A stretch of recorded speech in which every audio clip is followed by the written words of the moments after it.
नमस्कार दोस्तों बात करते हैं नीलकमल सिंह के बारे में। दोस्तों नीलकमल सिंह भोजपुरी का नया किंग बन गया है।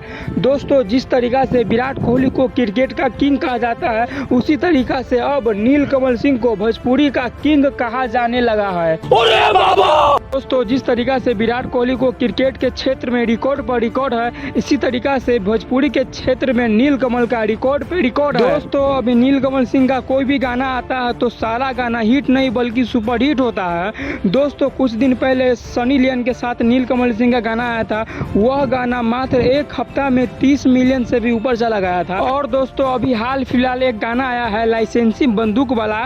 दोस्तों इस गाना का अभी मात्र 1 घंटा हुआ और 1 घंटा में 1 मिलियन क्रॉस हो गया। दोस्तों इतना तो खेसारी लाल यादव और पावर स्टार पवन सिंह का नहीं होता है। जितना जलवा, जितना ज़्यादा व्यूज, जितना जल्दी व्यूज नीलकमल सिंह का आ जाता है। दोस्तों इससे साबित होता है कि भोजपुरी का नया किंग अब नीलकमल सिंह बनने जा रहा है। एक समय था जब भोजपुरी पर सिर्फ और सिर्फ खेसारी लाल यादव और निरहुआ और रवि किशन जी और पवन सिंह का दबदबा रहता था, लेकिन अब समय बदल गया है। अब अगर किसी का दबदबा रहेगा भोजपुरी में तो वो है नीलकमल सिंह। दोस्तों आप सब कमेंट करके बताइएगा कि आप किसका गाना सुनना पसंद करते हैं।